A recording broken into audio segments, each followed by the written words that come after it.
Friday, April 28th, 2023. This is the ride into work. There may only be a part one. I've been reducing the number of videos I've been making lately, mostly for the same reasons I say every time. Tired, can't think of anything. Not as tired today. I think I went to bed a little bit earlier than normal.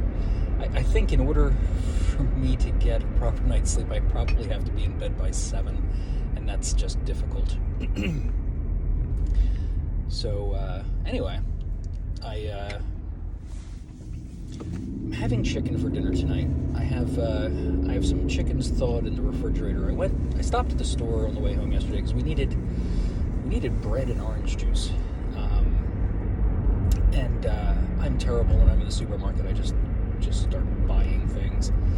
So, one of the things I bought yesterday was like a 10-pound brisket, and with literally no plan. I have no idea how to make brisket, so I spent the rest of the evening Googling recipes from Better Homes and Gardens and looking at videos, and apparently I've bitten off quite a bit here. I need some additional things to make a good brisket. Pickling salt, and apparently it's an all-day ordeal, so this is definitely going to be cook it over the weekend kind of thing. It reminds me of things I've talked about, like making videos at home, and it turns out it's difficult. Like there's a lot of projects we've done lately. Like I talked about showing my process for making pickled eggs and things like that. I made a batch last weekend, and I didn't film it. There's no video of it. But again, I don't know. I know just from Googling brisket and looking for it on YouTube, like anything that's done normally, there is already tons and tons of content. Since I don't have a real viewership and I don't strive to have one, I don't know that it makes sense for me to video this stuff. Like this drive-in video, this is convenient because I have nothing else going on. I'm just driving into work. When I'm at home, I would have to set up the camera, possibly deal with lighting, and there would be the whole that those videos would have to be edited because I just can't imagine smoothly going through the process and not editing out the boring parts. Insert joke here. So, and of course, if I cooking the brisket video, like I'm interested in doing. I love cooking. I like doing new things. But like I said, this one sounds like a bit of an ordeal. I may have to take the. Well, I mean, today is Friday, so I could make it over the weekend. But anyway, the point is, I would like to start filming some of these things that I do. Like I haven't yet. I was going to make pickles. I have dill. It's in the freezer. It'll be fine. Like I saw a bunch of dill on sale. So big. I forget what they're called. Bundle. Let's go with bundle of dill. Fresh dill. Now it's frozen dill. So I'm going to make pickles. That I could probably do in the dining room, which would be an easier, not much, but easier setup. Like if I were to, like filming cooking the brisket process, that's going to be insane because one of the first steps, if you want the pink ring, I'm not going to smoke it. I don't have a smoker. But if you want the pink ring to make it appear as though and to seem like it was smoked, you have to brine it in pickling salt for a couple of hours before you do the rest of the process. And the rest of the process could be up to 8 hours worth of cooking. You have to,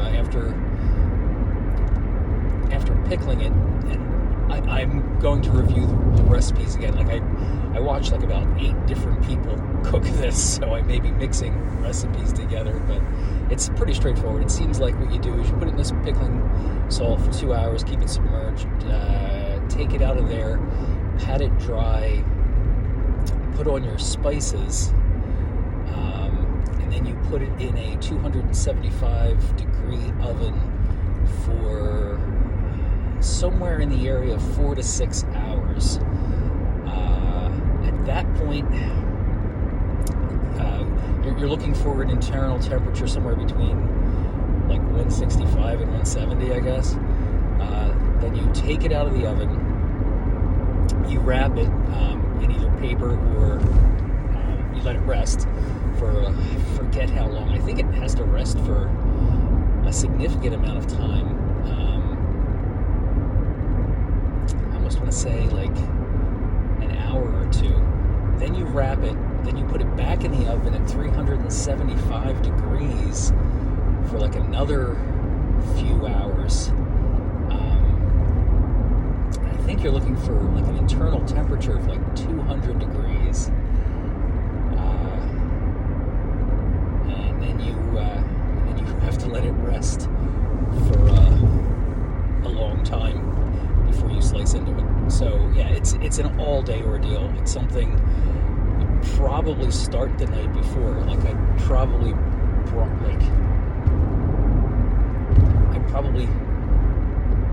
brine it. Yeah, I'd like to do that part. And so the problem is I also have some chicken I have to deal with tonight. Like I'm making chicken for dinner tonight. I've got like 4 giant chicken breasts. I have to decide how I'm going to cook them. I usually just do my own version of shake and bake. Like I'll clean and dry the chicken breasts, and then in a bag I'll throw paprika, salt, pepper, garlic, a few other herbs. Like you just make your own herb mix, whatever you like, and then I throw a little bit of my pancake mix and a little bit of breadcrumbs in there. Very little bit of breadcrumbs, and shake it all about. And I usually it's not deep frying, but there's a level of oil in there, and it usually turns out pretty good. But I'm thinking I might kind of chop them up and do a stir fry thing. I don't know. I'll decide later. I've got all day to think about that. But anyway, so you can understand my dilemma. Like I'm a one-man band, so if I were to document the brisket process, that would just be a nightmare. Like just a logistical nightmare, because it's like I said, I got to set up the camera. My kitchen is not conducive to filming. I'm getting coffee. Whee!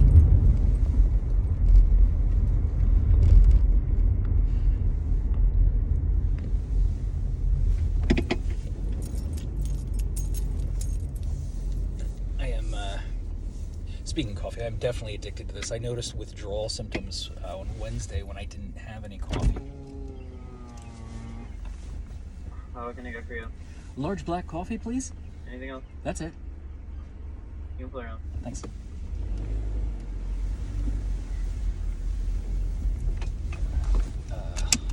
Like a definite brain fog. And then Thursday, when I was coming into work, I stopped here. I had some coffee, and it was like I don't know what crack is like, but it was like crack. It was just like I could feel my brain coming back to life. That's probably not a good thing.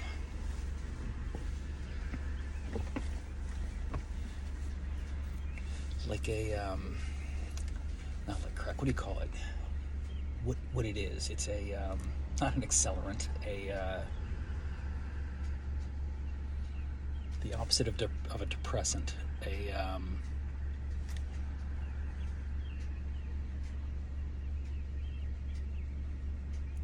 Man, I'm so bad with words in the morning, the late morning, early afternoon, dusk, all those times. That's when I'm bad with words. Stimulant, that's the word I was looking for. Accelerant. Roll this window up so people don't hear me talking to myself. I look like a sociopath. psychopath. I look like a psychopath. I am a sociopath. I look like a psychopath. Whatever. Schizophrenic.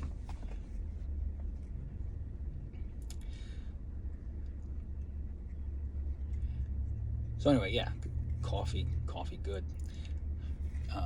Coffee bad. Get out of my way, I want my coffee.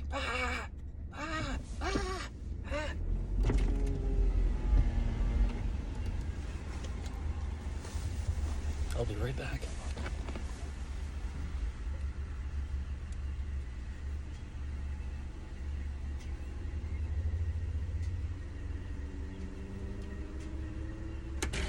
At 317.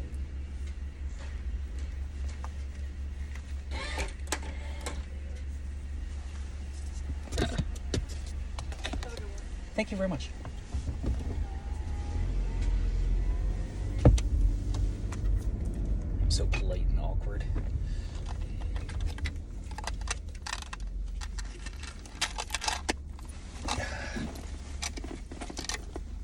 Whee!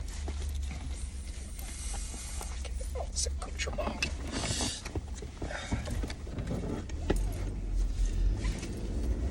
So I wear my wallet and my... sticky. Why is it sticky? I wear my wallet and my phone holster on the same side, even though it constantly causes trouble. I've got a freaking utility belt. I got mace, I got hand sanitizer, I got my wallet on a chain, and I've got my phone holster all on my belt. It's crazy. Like, who needs that much stuff? Why do I carry mace? I carry mace because I got it for Christmas, and I carry hand sanitizer because 2020 happened. I am surprised that before the pandemic I wasn't already carrying hand sanitizer around on my hip, because I am one of those people, very germophobic.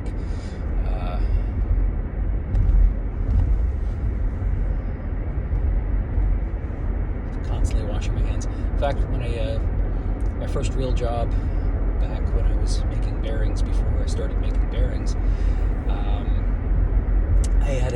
I washed my hands so many times a day that I would dry them out, and in the winter the skin on my hands would crack severely, like to the point where if I made a fist, blood would just pour off of my hands because the skin would just crack apart in lines. It was neat. It was very gross.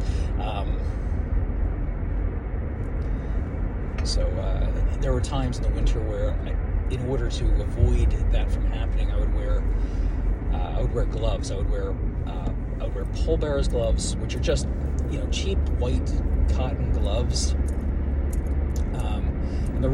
And then on top of those, I would wear like latex or rubber gloves or something like that. The reason for that is at the time I was spending most of my day in the shop doing shop things, moving material, running machines, doing whatever it is that they needed of me at the time. But I still it's dirty work, so I'm just a hand washer. I don't like having dirty hands. So by doing this, I could wash my hands, but I'd be washing the gloves.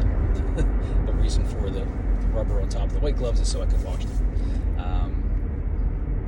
Where am I going with this? That utility belt, shark repellent. So yeah, I'll be making chicken tonight, and I will probably, it's a 50-50. I'll probably be making brisket over the weekend. But the point is, do I want to make content at home?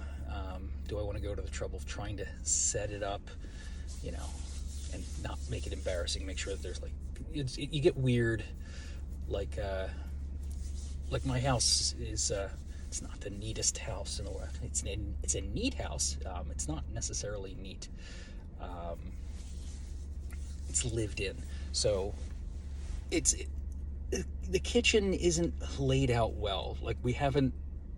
It needs to be remodeled. It hasn't been remodeled in years. I mean, I think the refrigerators from the 80s or 90s, it's well overdue for a remodel, and I need some better storage solutions. Some of it I can reduce what I have. There's certain things I don't need. I don't know if everybody does this. I don't. I would prefer to throw them out. But we have a large collection of novelty cups, like various plastic drinking cups from movie theaters and trips and things like that. Like one or two of them are handy. I don't like drinking out of plastic to begin with. I can taste it. I can taste if I'm drinking water out of a plastic container. I don't care how new, how old, what plastic it is. I can taste it. I can taste the plastic. It's crazy, I tells you. It might be a psychological thing. I do not believe it is. Just have a very sensitive to plastic. I often complain about that with my home coffee. Like, I can taste the plastic components that the water goes across. I literally want to build my own coffee pod with no plastic parts, just all metal and glass. I'm such a weirdo. So my thoughts are, I'm going to try, I might just make not a video. I might publish it just to, throw more useless content out there. But I think I will just set up, just to see what the framing would be like if I set up in the kitchen and if I set up in the dining room to do any of those little cooking things that I do. The dining room would probably just be a straightforward, I guess both of them I would need two angles. I would need the angle coming at me, wide-ish angle showing the workspace, and then maybe a top down, and the same thing in the dining room. I would set up the camera probably at the sunroom facing into the dining room, and then I'd have to rig something up above for a top down shot, just when you need to see what I'm working on and run them simultaneously. But the other part is just for the framing shots, that's not bad. I'll publish that, but the actual editing, I haven't done any real life editing of videos yet, and maybe I should. So I guess this would be an opportunity. Again, I think filming the making of the brisket is way too much involvement, because it's going to be over the course of a couple of days. Oh, that's what I was talking about. So talking about content things, we don't even take before and after photos, and we should, because as I was saying, one of the projects we did last weekend was, and I might have talked about this in my last video, and I apologize if I'm repeating myself, but you're not even supposed to be here anyway, unless it's you.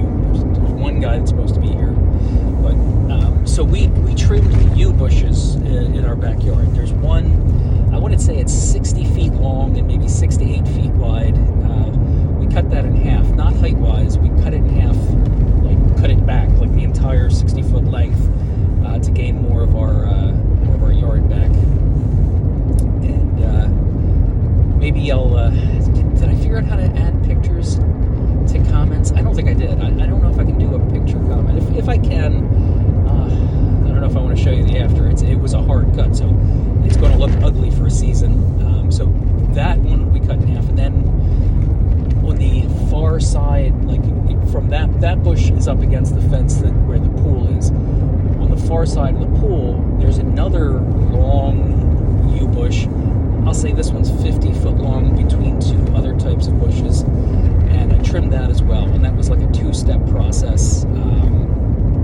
I did it while I was on the ground, and I did talk about this yesterday, because now I'm going to repeat myself about the tools that I used along the ground, and then I had to get up on a ladder and do the same thing for the whole 50 feet. So I cut about 110 feet of yew bush in half, reduced its bulk by half, and then we had to lug all that debris up to the front of the house, which is not a short walk.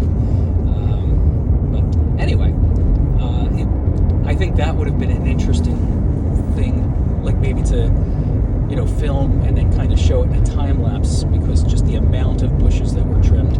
We quoted that out. So the actual cut time, like all that cutting I just described, if I was just cutting straight through, which I could have done without removing the debris, the cutting probably took less than an hour. Moving the debris probably took about the same amount of time, maybe a little longer. Needed both of us to, load it into the wheelbarrow, carry it up the walkway to the front of the house, and it was like multiple trips. Like I think the first bush, there was at least 8 trips, I think. And then I don't know why this guy's not moving. So anyway, that was tedious. But the actual, it wasn't really that bad. It was just a pain in the neck. It's a little awkward going up the steps with a wheelbarrow, 2 people, and then dumping it into yon heap. But my point is, we quoted that out. We asked various landscape and or arboreal companies. It's not the right word, but I quoted in the area of $3,500, which seems expensive to me. That's a lot of money. So we did basically the same thing, except we haven't trucked away the debris yet.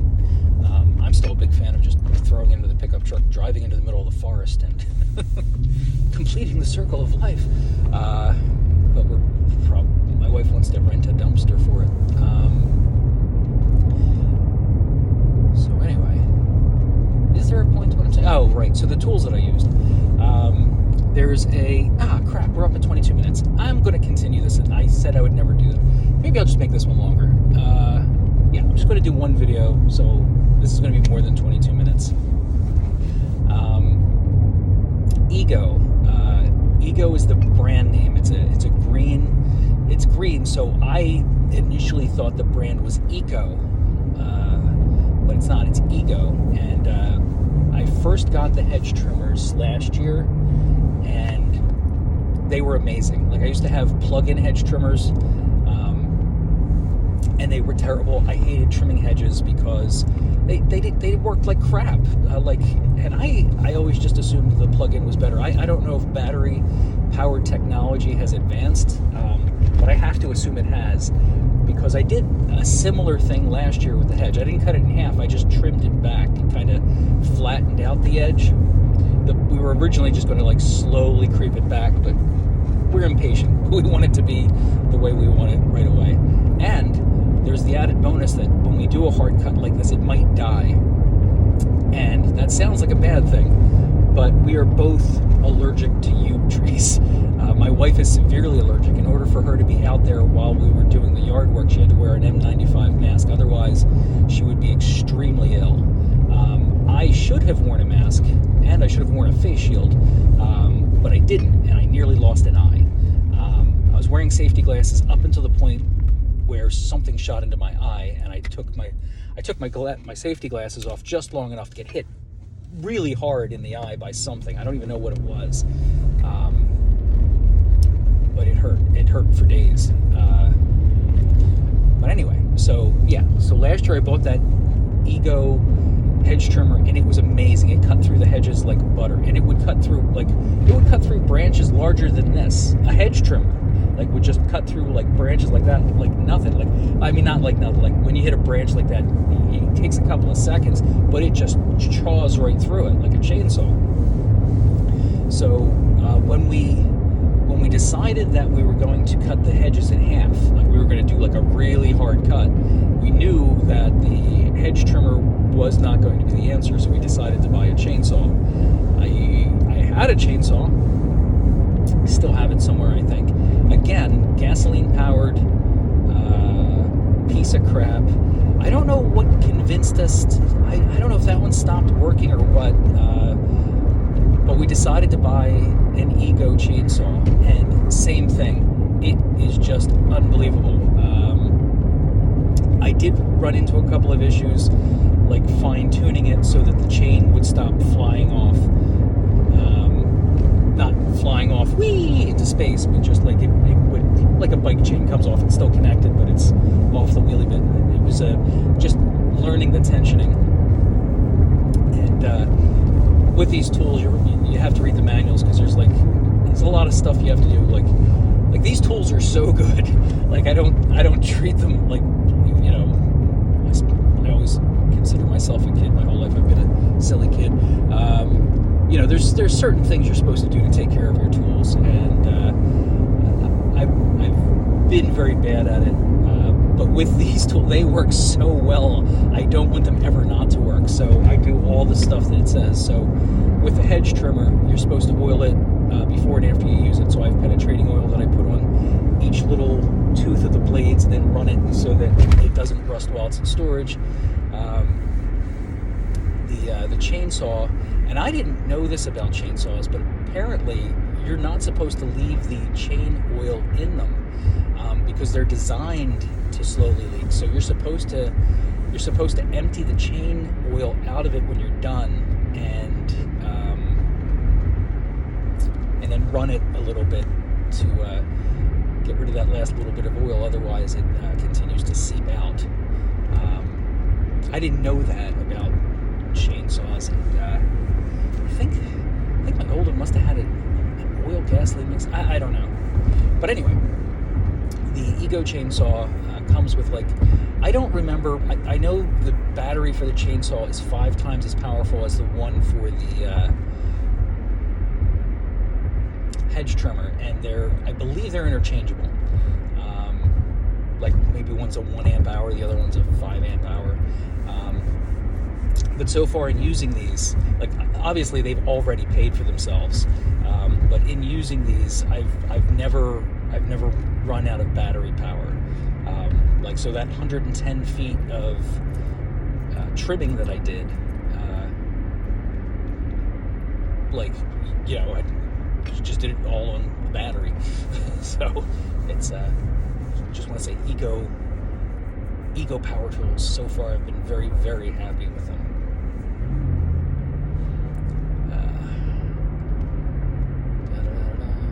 Right, I said, like, I really wish I had. I wish I had filmed that, because it's a pretty dramatic difference. And if the bushes survive, which they should, because we left all the green on top. After the green grows back in the body, I'll trim the top down. Like, if the one survives by the fence, I want to get that back to the way it was. Because you don't realize, when you have a lot of bushes around your house, they need maintenance. And it was a nice square. We did some stuff, like, on the other side of the fence where the bushes, we cut it back to the fence to give ourselves more room. And I realized that's not really a great idea, because the fence is ugly. It's an old style hurricane fence, 4 foot tall or whatever. Not very pretty. I like the look of the shrub coming through it, just this wall of green, so you don't see the fence. All you see is this nice squared off bush. And since I started letting that grow, it's come back nicely. I trimmed that side as well. And all of this took almost no time. Like, to trim that side of it, because the hedge trimmer is so good, I literally just had to walk along the length of the fence with the hedge trimmer and just, like, you know, kind of space it to where I wanted it. I only wanted sticking out a couple inches from the fence, just enough to hide the fence. And like I said, it cuts through everything like butter. It's amazing. Advice. So, like I said, I had my safety glasses off for a moment, and in that moment I got whacked in the eye with something. I thought it was the chain, but it must have been a stick or something like that, and it got me pretty good. So, yeah, safety glasses are a good idea. A better idea is, a guy at work gave me this advice when I told him my tail. He said, you should wear a face mask, like a nice professional face mask, because apparently most people who work with chainsaws any length of time that don't wear face masks end up having this line on their face because the chain does come loose, like depending on like how aggressively you're chopping, how well you have it tensioned. It's a dangerous tool. I mean, it's like there's a sharp cutting chain rotating at high speeds. Something could happen. So and your hands are relatively well protected. You should wear gloves. I didn't. I should. I will next time. But a face mask is a good idea. Not just safety glasses, but a full face mask in order to protect you if the chain comes off. If it had happened while I wasn't wearing my glasses, like that thing hit my eye, so I'm sure the chain would have went right into my eye. So that's scary stuff. But still, don't let that detract from how good the tool is. The tool was fine. It was just, me learning how to use it. I just did not have the chain tensioned properly. I finally got it tensioned properly, and I don't believe it. It happened a couple of times until I got the right tension on it, and then it was fine.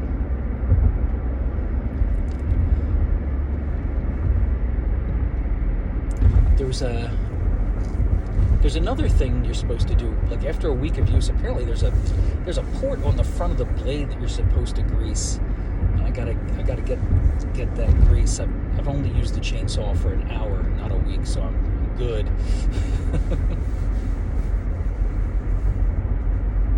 Road work ahead. And that's it.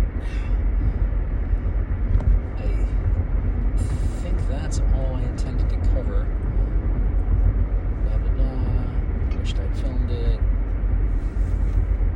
Yeah, that's about it. I mean, if I want to do a double here, I got to fill 10 more minutes. I could talk about the ducks. We have 7 ducks now. The 3 original. We used to have 4. 1 died. We have 3. They are laying eggs again.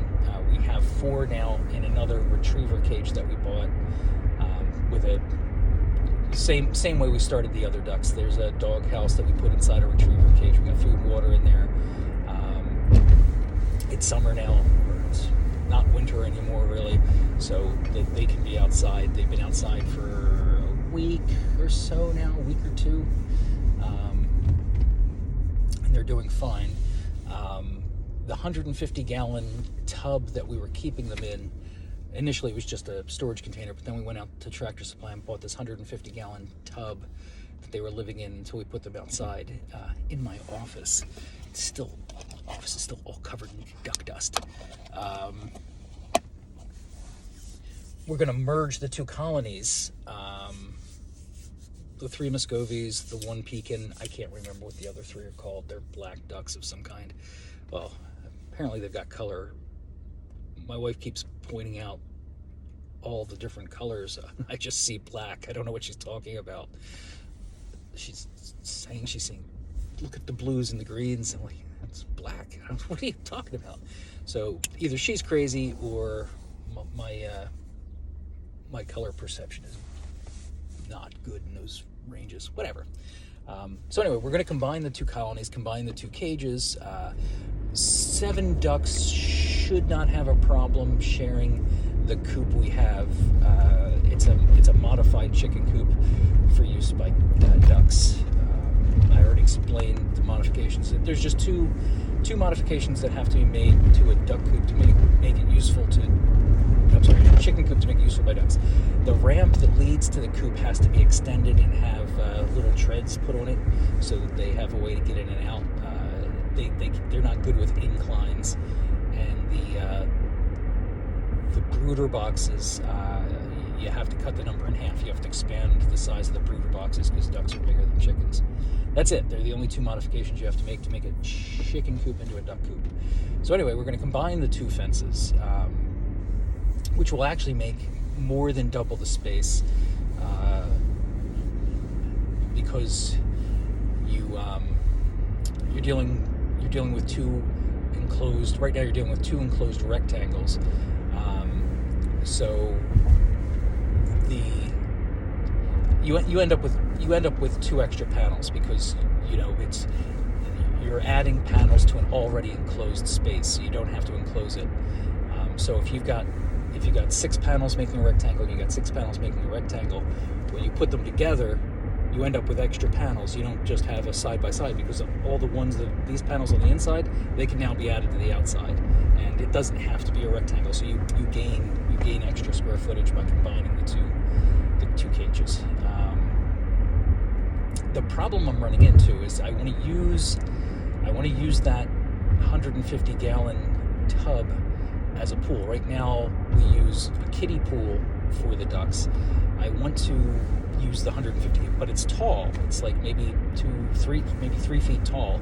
So they obviously can't jump into it. I need to slightly submerge it into the ground, and I can't find a good spot in the upper yard to do it.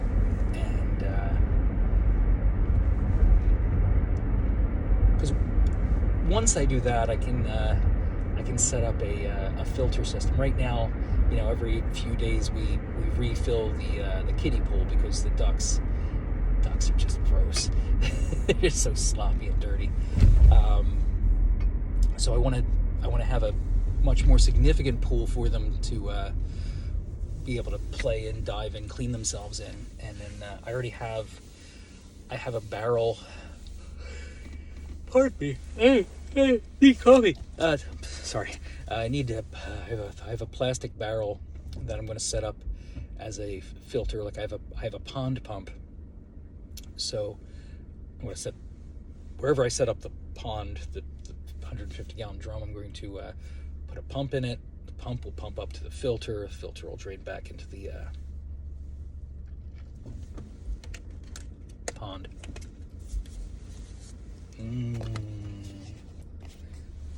Good coffee.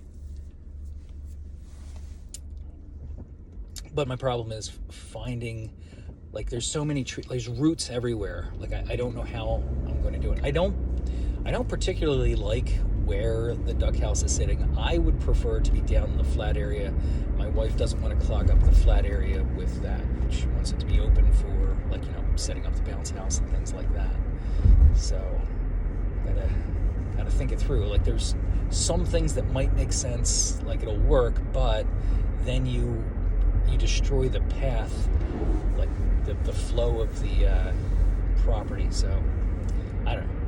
You can't help me, because I'm not even showing you pictures of the area for suggestions. Although some of my viewer have seen my property. Maybe they have an idea where I could put it, where I could stick it. I'll tell you where to stick it.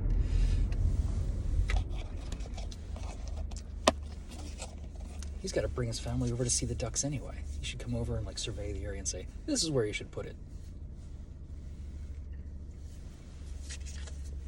All right. If I'm doing a double, that would be 44 minutes. So, ow. Hairbands on my wrist make me happy. Yeah, so.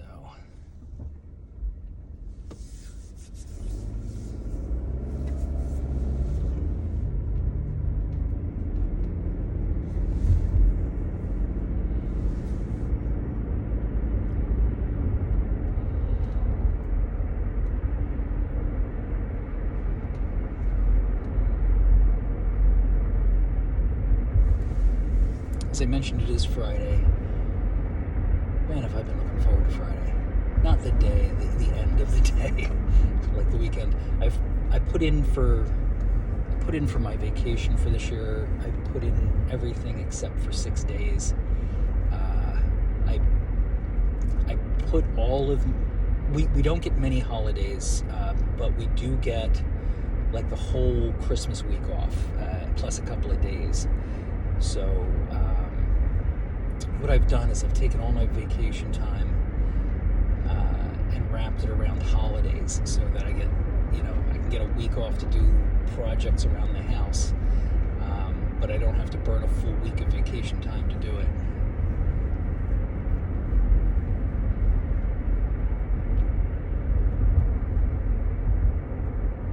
That means I have to wait until the end of next month for my first vacation week. But I have 6 days. But I've made it to the weekend, so I think I can make it. It's like next week is next month, so I just have to make it through 3 weeks, and then I get a week off. So there's that. I think I can make it.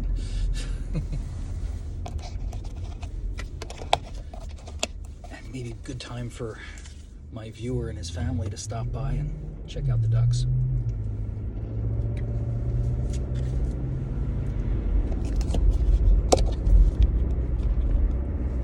This reminds me of the good old days when I used to make these 2-hour videos on the way to work. Or hour and a half, whatever I did. I think they were 90 minutes. I'm not going to make this one 90 minutes. I'm going to end it in about a minute and a half, or 3.5 minutes.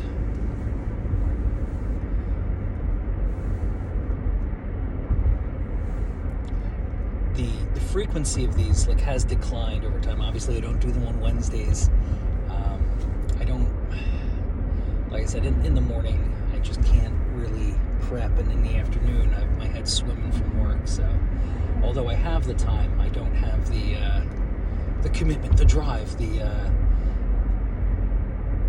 willpower to prep. There's lots of things I could talk about. Like I said, my single viewer, has suggested lots of things. I can spin a yarn, and I haven't done that yet. There's something uneasy about it. Like even this, just the idea that, I've talked about this before, just the idea that someone's watching me ramble makes me uncomfortable. Even though there's no physical people here, I am uncomfortable talking in front of people, and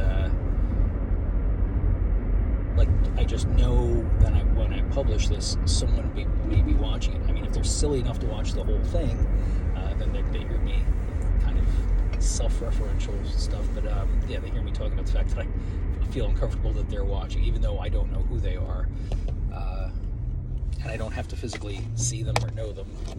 Just still don't like interacting with people. Makes me nervous.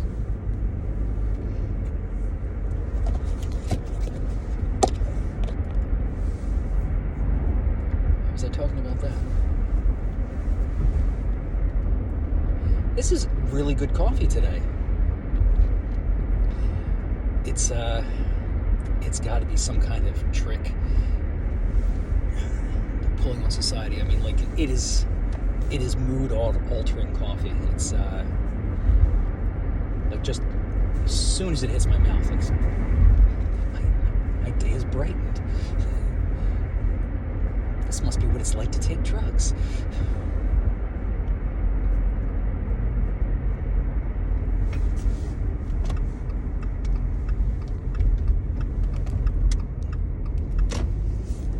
Where am I? Down to the last minute. Doing a double, which makes it 44 minutes long.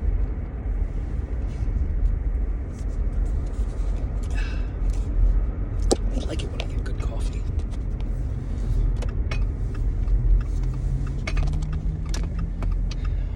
Twisty turny, twisty turny.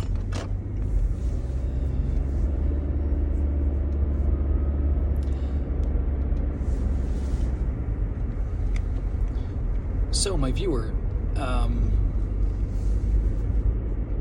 let me know if this one shows up on your feed. Let me know if you made it to the end, and I'll let you know what my schedule is. I know you can be more flexible than I can because of what you do.